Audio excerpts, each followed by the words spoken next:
Rajnath Singh's remarks seeking apology from Muslims has already been nullified, because what appears from news reports today is that his party is not ready to own what was reported yesterday. So the apology no longer exists. That is one. And second, Rajnath Singh is making a very qualified statement. He says that I seek apology for mistakes we may have committed. So he is not committing himself. He is not saying that his party had committed some mistakes which he is requesting apology from Muslims or Muslim masses. Second, why only from Muslim masses? Why not from Christian masses? Because what about Kandhamal? And what about attacks on bishops in Rajasthan and elsewhere? What about the burning of Graham stains? So who was responsible for that? Obviously, the Sangh Parivar responsible for all these atrocities, and BJP had supported all these actions. So BJP cannot absolve itself of the culpability or responsibility in these crimes.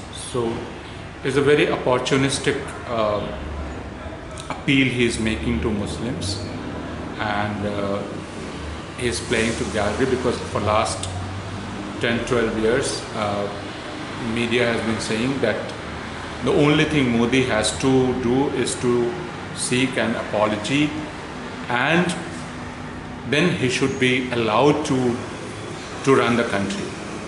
So it shouldn't come in his way as a leader of the country.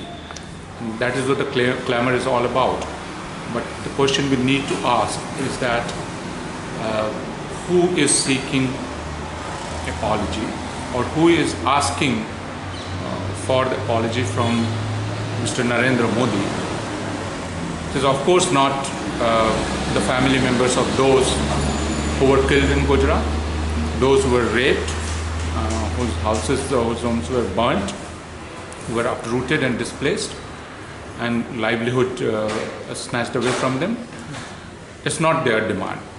So somebody else is making this demand on their behalf. They have not authorized him or her or anybody to make this demand on their behalf.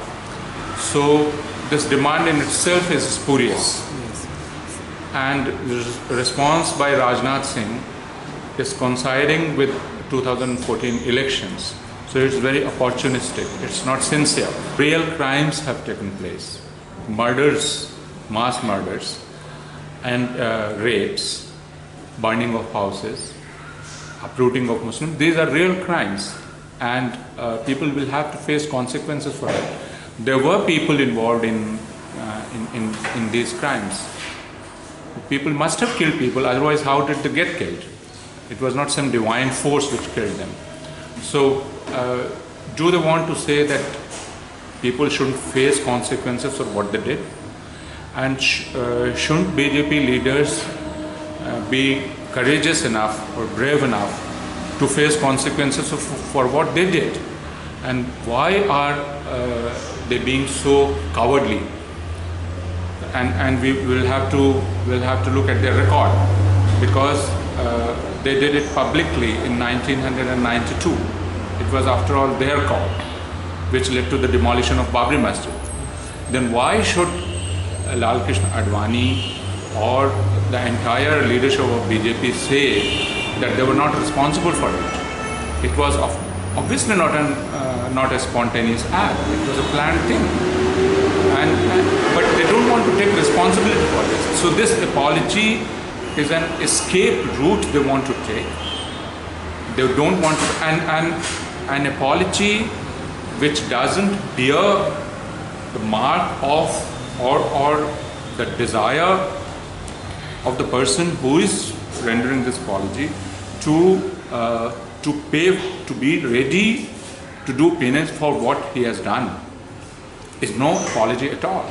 So this is what all Dharma Shastras or all religions, all religious codes tell us, that if you want to atone for your sins, first you have to accept that you have committed a sin. So first we want to hear from Rajnath Singh and BJP what are the crimes they have committed. Only after that will the question of apology for those crimes arise.